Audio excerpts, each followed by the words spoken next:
Il est 19h50, bonsoir à tous. Tout de suite, les titres de l'actualité de ce mardi. La maladie à virus de Marburg est désormais classée épidémie de portée internationale. La Côte d'Ivoire, proche du Ghana où 2 cas se sont déclarés, actionne un protocole sanitaire d'urgence. Plusieurs districts sont classés zone rouge. Que faire après le bac? Il est déjà temps pour les nouveaux admis de répondre à cette question en choisissant les filières d'orientation. On en parle dans ce journal. Et puis Emmanuel Macron, le président français, a débuté sa tournée africaine au Cameroun. Il a rencontré aujourd'hui son homologue camerounais Paul Biya. Ils ont évoqué notamment les effets de la crise ukrainienne sur le continent africain. Après la variole du singe, l'OMS vient de décréter la maladie à virus de Marburg, épidémie de portée internationale. Ce virus de la famille de celui de la maladie d'Ebola touche actuellement le Ghana voisin où 2 morts sont notifiés. Cet état des lieux préoccupe les autorités sanitaires de la Côte d'Ivoire. Des mesures préventives ont été mises en place. Elles ont été déclinées ce mardi dans les locaux du Centre des opérations d'urgence de l'Institut national d'hygiène publique d'Abidjan-Treichville. Au nombre de ces mesures, 4 districts sanitaires ont été déclarés zone rouge et 7 autres sont en alerte jaune. Ces zones sont proches des foyers déclarés sur le territoire ghanéen. Les autorités sanitaires appellent à un respect des mesures de prévention pour éviter la propagation du virus. C'est un reportage de Thiem Danger et de Mathurin Badé. Alors que la variole du singe n'arrête pas sa propagation, une autre épidémie secoue le monde. Le virus de Marburg. Une maladie à potentiel épidémique qui préoccupe les autorités sanitaires ivoiriennes. Aussi, lance-t-elle une campagne d'information et de sensibilisation de masse. Sont mis à contribution les hommes de médias. La Tribune, une rencontre de briefing sur cet autre virus, de la famille des filovirus comme Ebola, qui sévit au Ghana où plusieurs cas, dont 2 morts, sont déjà notifiés. Des cas, à en croire le chef du dispositif opérationnel national, enregistrés précisément dans la région de Saolatuna-Kalba, située à une centaine de kilomètres du nord-est de la Côte d'Ivoire, et celle de l'Ashanti district de Bekwai municipal, proche du sud-est ivoirien. Une proximité avec plusieurs districts sanitaires qui préoccupent les autorités sanitaires du pays. Occasion pour le spécialiste ivoirien de décliner les mesures prises, dont les premières concernent des aires sanitaires classées zone rouge et jaune. Ainsi, 4 districts sanitaires, à savoir Teini, Doropo, Bouna et Bondoukou, sont placés à haut risque. 7 autres, proches de l'Ashanti district, notamment Tiapoum, Aboissau, Bétier, Abangourou, Agni-Bilekro, Kounfao, Transua et Tanda sont, eux, placés à risque. Au niveau du Ghana, il y a 98 personnes qui sont suivies. Nous sommes dans la veille et nous veillons à ce qu'aucun cas ne soit signalé sur le territoire ivoirien. Au niveau de nos contrôles sanitaires aux frontières, ça a été renforcé, aussi bien au niveau de l'aéroport, au niveau des frontières terrestres. Ensuite, tous les districts et les régions sanitaires ont été alertés pour que dès qu'un cas suspect se signale au niveau de l'hôpital, ils puissent alerter. Objectif de ces mesures, éviter un foyer sur le territoire national et, le cas échéant, circonscrire sur place. Pour ce faire, la contribution des populations est sollicitée. Si quelqu'un présente la fièvre ou bien qu'il fait un saignement qui survient de façon brutale, avec une fièvre, nausée, vomissement, il faut signaler cette personne aux structures de santé. Il faut éviter l'automédication. Signaler cette personne pour qu'on puisse la prendre en charge le plus rapidement possible. Ce qu'il faut surtout, c'est de prendre les dispositions, les mesures de prévention, se laver régulièrement les mains à l'eau et au savon, éviter de consommer un animal qui est suspect, ou un animal qui est mort, surtout un animal sauvage, éviter de toucher une personne qui présente les signes, la fièvre, les hémorragies, sans prendre les dispositions de protection, notamment porter des gants. Notons que la maladie à virus Marburg est très mortelle dans 88% des cas, une fois déclarée. Elle a été découverte pour la première fois en Allemagne, puis en Serbie, à Belgrade. Le Ghana est à ce jour le 2e pays de l'Afrique de l'Ouest à signaler des cas positifs après la Guinée en août 2021. Lundi 25 juillet, c'était le jour de la proclamation des résultats du baccalauréat session 2022. 98 446 candidats sur 319 847 ont été admis à cet examen.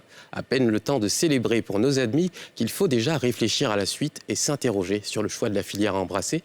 Nadia Eja et Aruna Zeba. Enoch, nouveau bachelier, est encore sur un petit nuage. Bien que stressé, c'est confiant qu'il a attendu les résultats du baccalauréat. À la fin de la compo, chacun savait ce qu'il avait écrit sur sa feuille. Mais après, il y a tellement de choses qui se passent. Il y a la correction, il y a la délibération. On a préféré confier tout au Seigneur. Et par la grâce de Dieu, tout s'est passé comme on le souhaitait. Pour Enoch et sa famille, le bonheur est encore plus grand face au succès général enregistré cette année sur le plan scolaire. Carmelia, une autre fille de la maison, vient elle aussi de décrocher le sésame pour les études supérieures. C'est donc naturellement que la question de l'orientation vers le parcours universitaire et la vie professionnelle se pose. Depuis certaines années, je développe une envie d'être douanier. Du coup, j'espère qu'avec les études secondaires et tout, et l'aide des parents, tout se passera comme prévu. Dans quelques années, sincèrement, je ne sais pas. Parce que avant le bac, je disais que j'allais faire les études de droit. Mais après, c'est plus dans mon cœur. Je veux travailler plutôt dans l'événementiel. Tout ce qui touche aux décorations, à l'événement. On a besoin aussi d'écouter nos enfants parce qu'on leur a parlé depuis la maternelle jusqu'au bac. Si l'enfant a pu avoir de bons résultats, il est temps que pour nous, les parents aussi, on écoute nos enfants et leur demander quel est le choix. Parce que souvent, on impose aux enfants et arrivé un moment, on voit que l'enfant dérape. Et ce n'est pas le choix de l'enfant. Mais comme papa ou bien maman dit de faire, l'enfant obligé ne se sent pas. Comme Enoch et Carmelia, après l'euphorie, tous ces nouveaux bacheliers n'ont qu'une seule préoccupation, leur avenir professionnel. J'ai bossé et j'ai envie d'aller en environnement parce que je me dis que l'environnement est un peu en train de se dégrader, qu'on a besoin de personnes compétentes pour s'en occuper.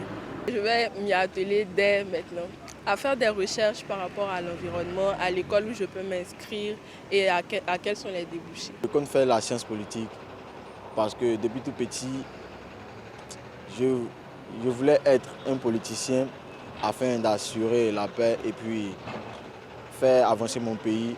Je vais finir la première année, deuxième année, je vais avoir mon master. Après le master, je compte me lancer directement.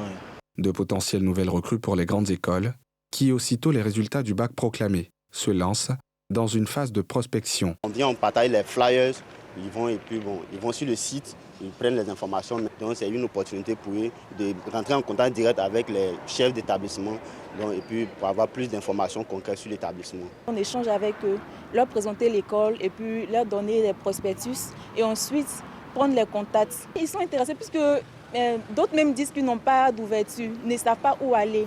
Si les propositions de filières et écoles sont alléchantes, pour cet inspecteur d'orientation, il faut prendre le temps de faire le bon choix et respecter un certain processus. Il est bon de faire des choix où nous sommes sûrs d'être orientés. Nous sommes sûrs d'être orientés. J'insiste, parce qu'à la fin du processus, nous avons de nouveaux bacheliers qui veulent changer de filière. Surtout, faire l'effort de croiser un spécialiste pour des conseils. Pour rappel, le taux de réussite au bac session 2022 est de 30,78% contre 29,24% en 2021. Les vacances scolaires battent leur plein avec leur lot d'activités, mais il faut déjà penser à la prochaine rentrée des classes. Pour les parents comme pour les élèves, les cours de vacances sont l'option privilégiée. Mais comment se prépare cette activité dans les établissements? Le reportage de Mardoché Kouassi et de Tanguy Conan. Dans cet établissement scolaire de la commune de Yopougon, l'équipe pédagogique se prépare pour le démarrage des cours de vacances. Comment ça se passe? Il y a eu des gens qui sont passés ce matin pour les cours de vacances. Oui, ça se passe bien. D'accord. Il y a une dizaine de personnes. Oui, les salles de classe, je pense que depuis hier, on avait déjà commencé les emplois de temps. Est-ce que vous avez affiché tous les éléments, tout est fait, prêt pour la rentrée le jeudi? Ok, d'accord. Mais avant ce démarrage, elle s'attelle à accueillir les parents d'élèves et élèves pour les inscriptions. Pour ces derniers, les cours de vacances constituent un élément important pour permettre à l'élève de bien aborder l'année scolaire. C'est juste des cours de mise à niveau pour des enfants qui n'ont pas bien compris certains cours pendant le déroulement de toute l'année scolaire. C'est une occasion pour eux de se mettre à niveau et puis vont commencer les cours véritablement. C'est moi qui ai choisi de faire les cours de vacances parce que je vais passer en terminale l'année prochaine et j'ai besoin de me mettre à niveau. Ça a un peu me fatigué, mais c'est bon aussi. Puis la rentrée va bientôt arriver. Je vais être plus forte encore pour la terminale. C'est lui-même qui m'a demandé de venir l'inscrire. C'est pour qu'il se prépare pour la rentrée prochaine, puisqu'il sera en 4e. Il va se préparer pour bien travailler et puis aussi l'occuper à la maison. Au lieu de s'amuser inutilement, il vient, il étudie un peu. C'est pour tout ça, quoi. Du côté des responsables de l'établissement, on se dit prêt à accueillir les élèves pour ces cours qui, selon eux, servent de mise en jambe aux élèves qui, pour certains, sont en vacances depuis le mois de mai. Ça t'aide vraiment à inscrire les enfants. Les parents arrivent, ils répondent vraiment, ils arrivent. Les professeurs sont déjà, les emplois sont déjà prêts, les professeurs ont déjà été choisis, les salles ont été déjà choisies, tout est fait prêt. C'est une manière pour nous de donner un peu plus de temps, de tonus aux enfants pour la reprise. La préparation, c'est quoi? Il faut préparer les salles de classe, il faut faire les emplois du temps, il faut sélectionner les professeurs. Toutes les matières sont concernées, notamment les mathématiques, SVT, physique-chimie, allemand, philosophie, anglais, espagnol. Donc pratiquement tout.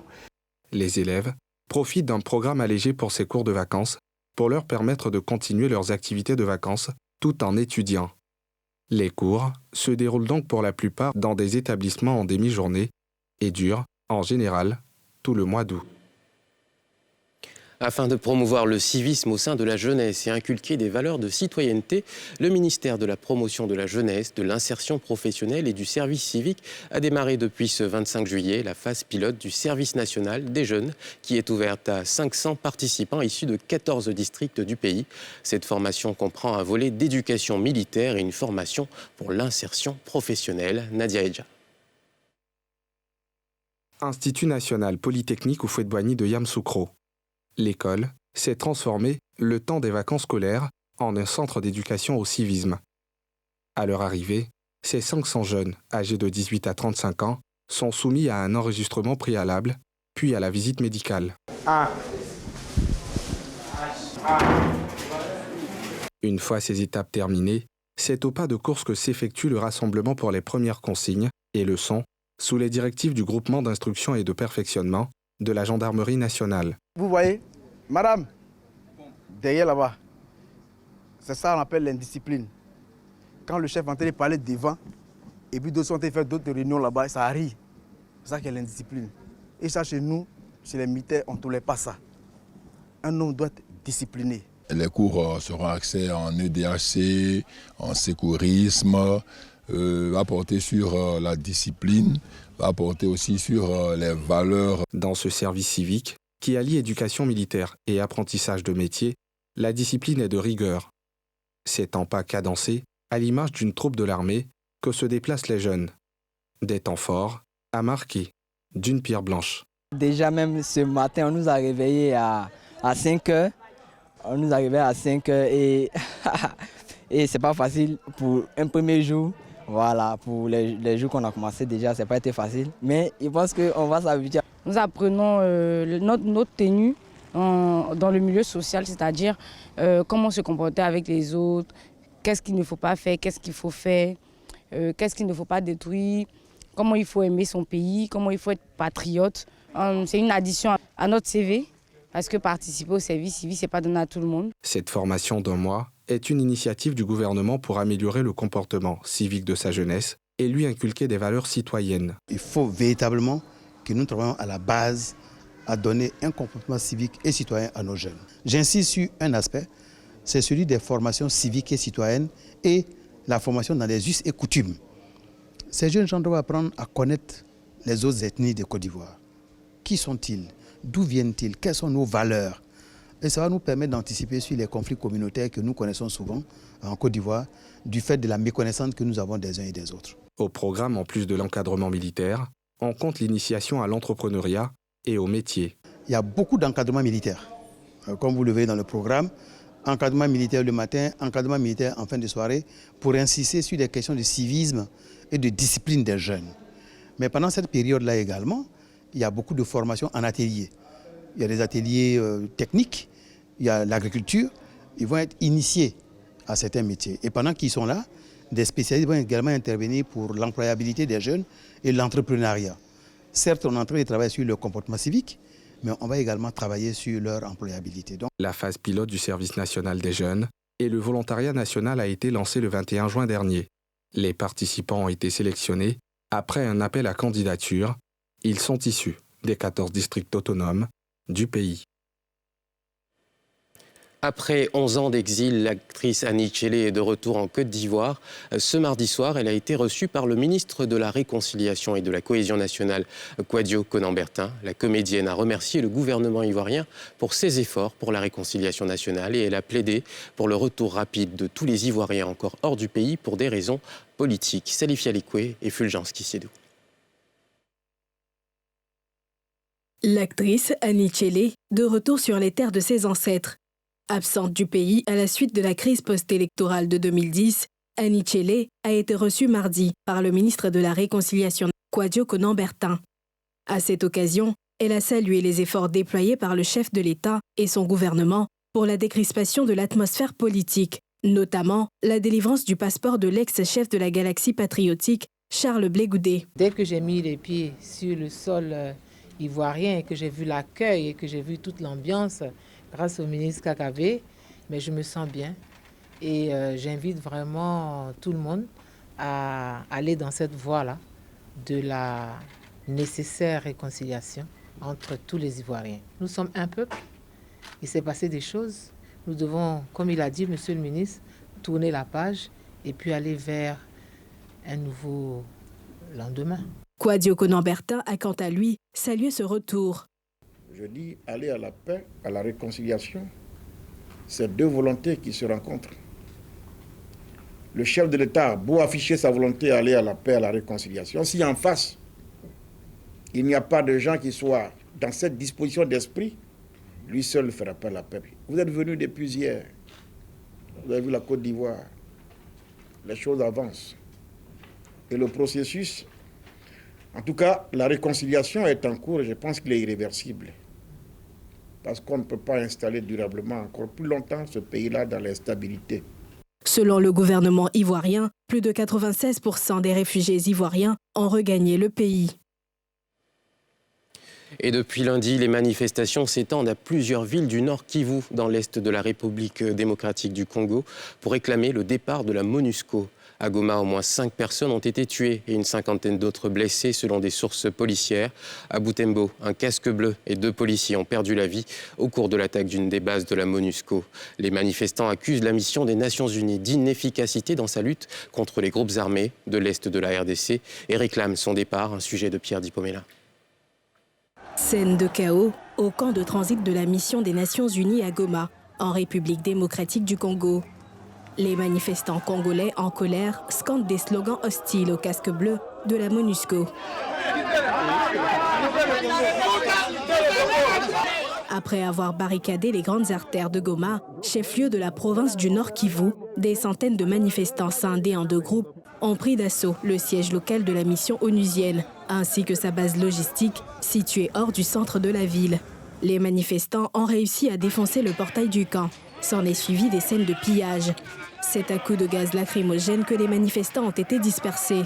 Au moins 5 morts, une cinquantaine de blessés, a indiqué dans un tweet un porte-parole du gouvernement congolais, Patrick Mouyaya. Au moins 5 morts, une cinquantaine de blessés.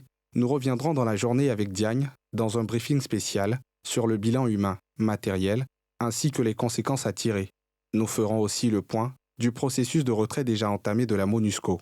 Après Goma, qui a enregistré 5 morts, une dizaine de corps sans vie ont été dénombrés à Butembo et à Beni. Cette vague de colère dans la rue intervient 10 jours après un appel du président du Sénat au départ des casques bleus. La mission onusienne est accusée de laxisme et jugée inefficace face aux assauts répétés des groupes armés. Le président français Emmanuel Macron a entamé ce lundi une tournée africaine, la première depuis sa réélection en avril dernier. Une tournée qui s'est ouverte par une visite au Cameroun. Emmanuel Macron s'est entretenu ce mardi à Yaoundé avec son homologue Paul Biya. Les 2 hommes ont évoqué les effets de la guerre en Ukraine sur le continent africain. Le président français a également demandé à des historiens de faire la lumière sur l'action de la France pendant la colonisation. Le Bénin et la Guinée-Bissau sont les prochains pays au programme de cette tournée. Pierre Dipomela.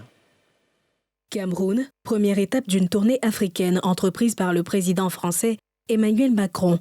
Il s'agit de relancer les relations économiques et commerciales sur le continent où la Chine et la Russie ont commencé à s'installer durablement. Accueillis par son homologue Paul Biya à Yaoundé, les deux présidents ont commenté les effets néfastes de la guerre russo-ukrainienne sur l'Afrique et la présence de Wagner en Afrique.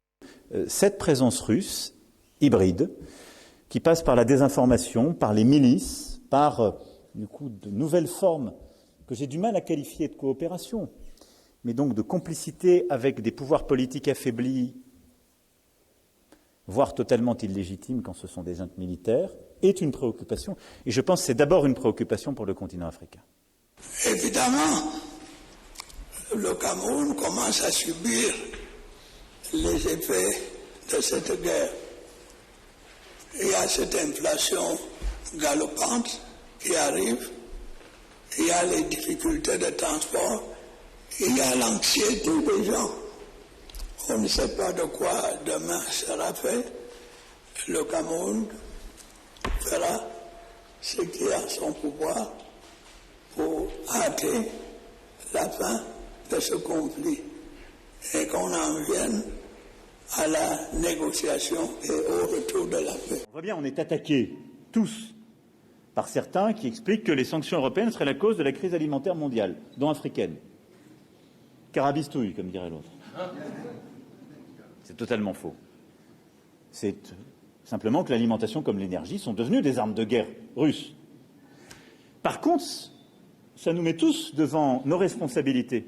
Nous devons aider le continent africain à produire davantage. Le président français a aussi souhaité que les historiens français et camerounais travaillent ensemble afin de faire la lumière sur le passé colonial. C'est pourquoi ce que je souhaite, c'est que nous puissions avoir et lancer ensemble un travail conjoint d'historiens camerounais et français qui pourront ainsi avoir accès à la totalité de nos archives.